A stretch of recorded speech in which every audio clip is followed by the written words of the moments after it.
तर हे शिवलिंगाचं पूजन करत असताना आपण एक अशी प्लेट घ्यावी.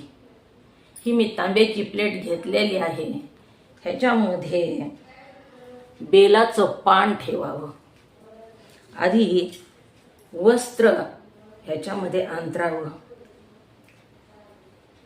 आणि ह्या वस्त्रावर बेलाचं पान ठेवावं.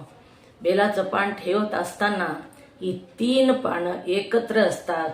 ज्या ठिकाणाहून 3 पानं निघाले तो भाग, तो देठाचा जो भाग आहे तो उत्तर दिशेला करावा. अशा प्रकारे ते ठेवावं.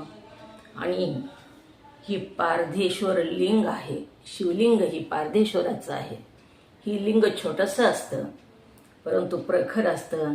बघा हे लिंग आपण ह्या पिंडीच्या देठाकडच्या भागाला निमुळता भाग करून ठेवावं.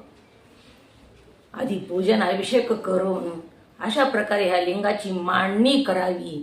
आणि ह्या लिंगाला हळदी कुंकू भस्म सगळं वाहून जेव्हा आपण बेल वाहतो तेव्हा बेल हे शृंगी मुद्रेनं व्हावा. या 3 बोटानं धरावा. तर्जनी आणि करंग या बेलाला स्पर्श होऊ देऊ नये. ह्याला शृंगी मुद्रा असे म्हणतात. हा बेल स्वतःकडे देठ करून, आपल्याकडे देठ करून पालता व्हावा. जेव्हा आपण शिवलिंगावर फुलं वाहतो तेव्हा मात्र जसे झाडाला येते तसे फुलं व्हावे, परंतु बेल वाहताना मात्र पालता व्हावा. अशा प्रकारे शिवलिंगाचं पूजन करावं.